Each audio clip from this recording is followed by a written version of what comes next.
Good morning, friends. Thank you very much for joining me on this very foggy Thursday morning. Let's go ahead and please stand for the Pledge of Allegiance. Put your right hand over your heart. Ready, begin. I pledge allegiance to the flag of the United States of America and to the republic for which it stands, one nation, under God, indivisible, with liberty and justice for all. Great job. Let's go ahead and get started on our calendar. We are almost done with the month of September. We're in the very last week. So yesterday was Wednesday, September 23rd. So that means today is Thursday, September 24th, 2020. Remember, these are ordinal numbers. So first, second, third, fourth. Okay, so they add those blends at the end. Okay, repeat after me. The date is Thursday, September 24th, 2020. Very good. Let's sing our Days of the Week song. Ready? 1, 2, 3. Sing with me. Sunday, Monday, Tuesday, Wednesday, Thursday, Friday, Saturday. There are 7 days in a week. Very good. And we are in the month of September. Let's clap out how many syllables are in September. Ready? Clap with me. September. 3 syllables in September. Let's do Thursday. How many syllables are in Thursday? Thursday. 2 syllables are in Thursday. How about 24? Let's clap out 24. 24. 3 syllables in the number 24. So remember, syllables are chunks of sounds. They're not individual words and they're not individual sounds. But when we're reading a huge word like September, we want to kind of look at chunks that we can sound out, and then we put those chunks together because our brain can't remember all of these sounds. Your brain can only remember 3, maybe 4 sounds at a time. So if you're trying to sound out each letter by itself, you're going to forget all of those sounds. So if we look at the chunk, sep, right? I can remember sep, t-em. I can remember tem, and I can remember bur, and then I can put them together, September. Same thing when we're writing, when we're kid coding, same process. When we're trying to sound out a really big word and spell it, you want to chunk it by those sounds, okay? So we've been working really hard on syllables. We've been doing some dances and some songs. Please don't forget how important syllables are, okay? All right, let's go ahead and take a look at the weather. And here at my house, it's very foggy this morning. We can really tell that the weather has changed with the season, and it's cool. One of my boys even asked for pants this morning. We've been wearing shorts for so long, I couldn't believe he wanted to wear pants. So the weather, remember, let's speak in a complete sentence. Today's weather is foggy and cool. Of course you can help me get the pointer. Remember that the weather changes day to day. It could even change during the day. Sometimes by the afternoon, the fog has cleared and it's nice and sunny. The season does not change every day. So the season stays the same for 3 months, and we just started our new season. Fall. Very good. So let's speak in a complete sentence. Ready? A, B, C. Read it with me. Point here. The season is fall. Let's clap out how many syllables are in the word fall. Fall. No, don't add extra sounds, right? Sometimes we do that. Sometimes we try to add extra sounds. Fall. How many syllables, Avery? 2. Yeah, try it again. Fall. How many times did I clap? Fall. 1. 1. And it's actually, this one's easy because there's only 1 vowel. There's a big correlation. We're going to talk a lot about vowels and syllables. So 1 vowel, 1 syllable. Okay? All right. How many days have we been in school? Avery, what number are we going to take out? Are we going to change the tens place or the ones place today? 2. There is no twos place.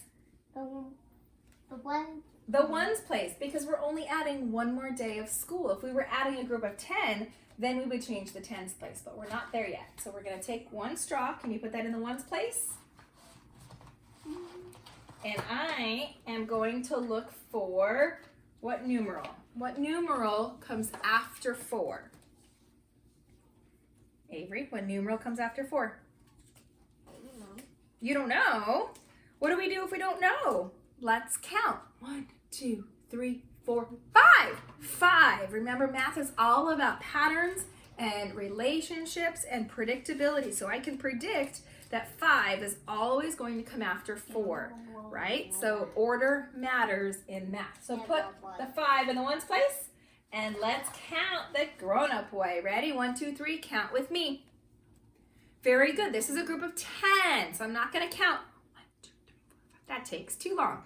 10, 20. 2 groups of 10 is equal to 20. Now let's count our ones. Count up from 20. 21, 22, 23, 24, 25. Very good, boys and girls. We have been in school for 25 days. That is exactly 1/4 to the 100th day of school. And I promise, even if it's on distance learning, we're gonna have a blast on the 100th day of school. We are also 5 is such a great number because that means we are halfway to 10. So in 5 more days will be a 0 the hero day, right? So everything is grouped in 5s and 10s. Okay? Go back to 5. We're gonna go to classroom on Friday, the real classroom, okay? All right, let's take a look at our morning message. It's a long one today. All right, Avery, you ready? Get your pointer. Okay? Wait, 1 sec. You're still getting your pointer? All right, I'm gonna get a sip of my coffee because it's so long, I had to use the regular whiteboard instead of the lined paper. Right there. Okay, now this morning with our morning message, I kind of tricked us. We're gonna be looking for short E words. Short E makes the eh sound, okay? You remember it's Edna Elephant. She scoops up her peanuts, but if you ever look at an elephant's trunk, it's not a circle, it's an oval. So you're gonna pretend that your arm is your trunk, scoop up your peanuts and put them in your mouth. If you've seen an elephant bring her trunk to her mouth, it goes like this, and you push back in the corners. Eh, eh, eh. And you make this sound comes back from the back of your throat. Eh. Short E is a really tricky letter because it sounds a lot like I and ah, and so it gets confused easily. Avery, are you ready to read, or am I doing this by myself? All right, Avery got distracted with a toy. ABC, read this with me. Remember, if it's too hard to read, that's okay. Just follow along and listen for your short E, okay? All right. Welcome, friends.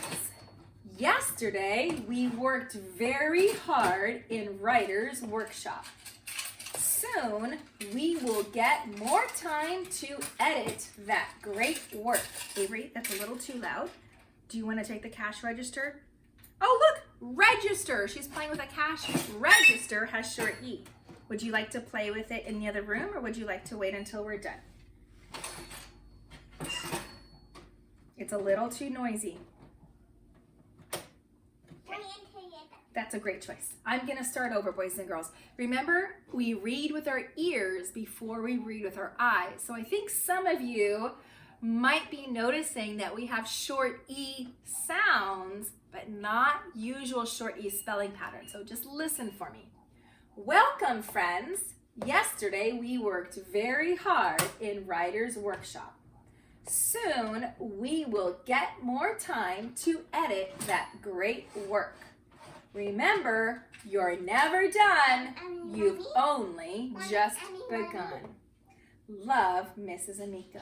Okay, so yesterday, both kindergartners and first graders, we launched Writer's Workshop, and it was kind of tricky. Writing is actually one of the hardest things that you're going to do in school, and it's the last thing that our brains really learn, right? When we're growing up, we learn to listen, then we learn to talk, then we learn to read, and then we learn to write. So writing is often more challenging than reading.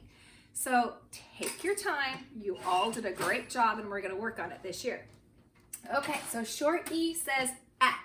Do we see any words that sound like ah?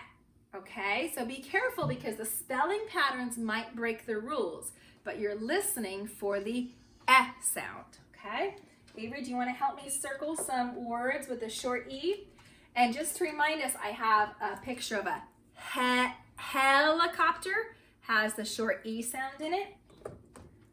Lemon has the short E sound in it. And question mark has the short E sound in it. Okay? Short E is one of the trickiest vowels out there. What do you think, Avery? Do we have any short E words? Yeah, welcome. Very good. I'm going to put the symbol. If you ever look in a dictionary and you need to know how to pronounce a word, you're going to see this little U right above the vowel, and that tells you it's the short vowel sound. So that's how I'm going to show you these are short vowels. Welcome. Yeah, we hear the and welcome. Hang on. I know what you're thinking. Hang on. Let's go to friends. I know normally the first vowel does the talking, but in this word, the E does the talking. Friends. Good. Friends. How about yesterday has a short E sound. Good. Good. So this E is what we call bossy R, right? It's not yesterday, it's yesterday. So that's bossy R. This is a long E, E, worked. This E is silent. Airy. Yeah, here we go. This is not a bossy R. This is one of those few words where the E gets to make his sound. This is why very will be a sight word. Very hard in writers, that's bossy R, workshop. Soon we will get. What sound do you hear in the middle of get? Yeah, short E. Et. Good. Get more. Here the E is silent. E's are so tricky. E's are really tricky letters. More time, silent, to edit. Edit. Yeah, that's a short E word. Edit means that we're going to go back and we're going to check for capital letters and periods and all that good stuff. That great work. Well, we have an E, but it doesn't say et. It's not gret work. It's great work. It's actually a long A. Great work. Remember, oh my goodness, remember has 3 E's in it. That's the long E. Ember, that's short E. Member, that's bossy R.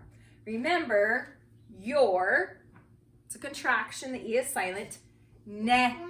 Ever. Okay, go potty. Never, short E. Look at all these short E words here. You're never done, that's silent. You've, silent. Only, just begun. Begun. Is that a long E or short E? Begun. Long E. Good. Love. That's a silent E. Mrs. Amico. Oh, that was a lot of hard work. Letter E is super tricky. Letter E can make the short E sound, like ah. Long E, where he says his name, E. He can be silent, like in love. Or sometimes he gets bossed around by letter R and he doesn't get to make his sound. Sometimes he even gets bossed around by other letters and he makes a completely different sound, like in great. So be careful with your letter E's. But I do want to review. We started this chart. Some groups have been working on the short A word family, ac, and the short E word family, ek. Okay, so let's review our short A words. CK, remember boys and girls, will always follow a short vowel sound. So it's never going to be with a long vowel sound. So if I can read back, I can read black. I can read sack. I can read pack. I can read track. And I can read crack. These are all words that belong in the ack word family, okay? And some reading groups have already started with me, the ek word family. So we've already written the word check. Good. We've written the word neck. And we've written the word deck. Do you have any other ek word family members that I can add to this page? Did I hear anything? Did I hear, this one's kind of hard. Let's think. How about, do we have any other, I'm blanking right now actually. How about, speck, like a speck of dirt, or if you have a speck like on your sunglasses, sometimes that means it's hard to see. Speck, what's the beginning sound of speck? It's gonna be 2 letters. Good, Sammy Seal. Good, Pippa Pig. Good, that short E. Good. And we know when we have a short vowel sound and we hear k at the end of the word, it's gonna be C-K. Speck. A speck is like a tiny, either like a spot or a crumb or some tiny little speck of dirt, or sometimes spark. Spark is a different word, Avery. Spark means like light coming up. Good. So there's speck. What else do we have? I can't think of any other words. I think that might be it for our ek family. I might have to come back to this one and think of more words, okay? All right, we'll continue to add to our word families. Boys and girls, word families are always great if you wanted to make lists in your journals, or if you're just trying to think of a word to spell. If I already know how to spell neck and I'm trying to spell check, I can just change the beginning sound, okay? All right, now we're gonna go back and we're gonna think about the life cycle of an apple, okay? So I have a story for us called Apples and How They Grow. If we just listen to that title while I take down my papers, Apples and How They Grow. What do you think we're gonna be talking about today? Yeah, we're gonna be talking about the life cycle of an apple today. Very good. And thank you, Connor. Thank you. So boys and girls, thank you.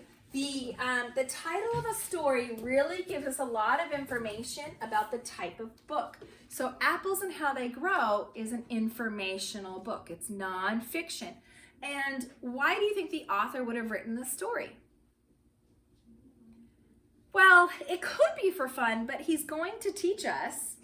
I'm sorry, the author is a woman, Laura Driscoll. She is going to teach us how apples grow. So today we're going to be reading this book for information, and this should be review. Both kindergartners and first graders, we've already talked a little bit about the life cycle of an apple. So let's listen and follow along, and then I'm going to need your help putting the pieces in order.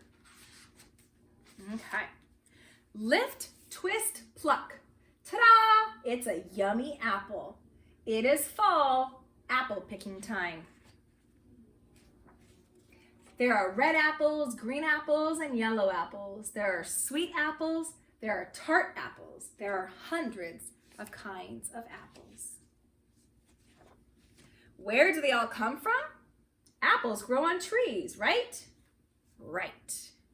Okay, so far we have the apples that start out as seeds and they're growing into trees. An apple tree grows from an apple seed, right? Well, yes, but apple seeds can play tricks. Take a seed from a Rome apple and plant it. A tree will grow. After many years, it will have apples, but they might not be Rome apples. Okay, so let's stop right here and let's think about, we're gonna title our paper, The Life Cycle And I'm going to put this in the middle because cycle is another word for circle. Life cycle of an apple. So remember, when a word starts with a vowel and we're going to use the word a, we have to change it to an. So apple starts with a vowel, so it goes to an. So how do all apple trees start? Yeah, they start as seeds, right? Every plant is going to start out as a seed. So that's going to go first. So our first part we read in the book. And yes, I know that we've read this one before, but it's okay. We're going to revisit some of these books so that we can really understand what it's talking about. Good. So the apple seed, right, is planted. And then what happens after the seed starts to grow? Is it going to just instantly become a big tree? No, of course not. It's going to take a really long time for that seed to grow. And so the seed actually starts out as a seedling, or sometimes we call this a sprout. That means that the plant is just starting to come up out of the dirt. Okay, so after the seed is going to come a sprout, or this paper is calling it a seedling. Same thing, seedling and sprout are synonyms. Okay, good. Okay, then after many, many, many years, right, the seedling will grow into a tree. But notice that this tree does not have apples on it yet. So the apple tree will take from seed to tree, takes about 5 years. So a long time. It takes about 10 years until it starts to produce some fruit. So many apple growers don't start from seeds. Many apple growers will start just from the tree. They'll buy the tree, okay? So let's go ahead and add our tree to our life cycle. Very good. Okay, let's keep reading. Okay, so I'm gonna, since it's a nonfiction book, I'm gonna kind of skip a few pages since I know we already read that page, okay? All right. All right, the new tree has no apples yet. For a few years, it just grows and grows and grows, okay? Then in the spring, something appears on the branches. Apples? No, flowers. They're called apple blossoms. So before the fruit starts to grow, it has to start out as a flower, okay? And the flower starts out as little tiny buds. All flowers almost start as circles. And then the flower is going to open up and bloom. And this is called a blossom. So we have the bud, which starts in early spring. Okay. From the tree. And then the bud will take a few months and it will open up. And it will bloom into a full flower. And sometimes these flowers are light pink and sometimes they're white, depending on the variety of fruit that you're growing. But all fruit has to have a flower on it, okay? So the bud becomes a flower. This is when we're gonna see a lot of bees. If we don't have bees, I'm gonna draw some bees here. If we don't have bees, I guess that looks a little more like a butterfly than a bee, then these flowers can't pollinate and we won't get any apples. So that's why in summertime, remember, we see a ton of bees. Okay, all right. During the summer, the flowers change. The petals drop off. The base of the flower gets bigger. So if you look very closely at the bottom of the flower, you'll see a little bulb. That's actually the fruit. Something is growing. It's rounder and redder every day. Okay, what is it that's growing? It's an apple. It's a Rome apple. Lift, twist, pluck. Okay? It's crunchy. I'm sorry, crunch. It's yummy. So finally, after the flowers the petals start to fall off, then underneath it you have your apple that grows and grows and grows. Okay? So then this apple, if we cut it down and we eat around it, what are we going to be left with? That's right, we'll be left with the seeds, and then we can plant the seeds and the cycle continues. So the reason why we call this an apple life cycle, and all living things have a life cycle, is it never ends. It's like a giant circle that continues again and again and again. So it doesn't ever end, okay? All right, boys and girls, so we're going to continue to talk about life cycles of lots of different plants and animals this year in science. And so I hope you enjoyed learning about apples. And Friday, we will be celebrating and talking more about Johnny Appleseed, okay? All right, bye, boys and girls. I'll see you this morning on Zoom.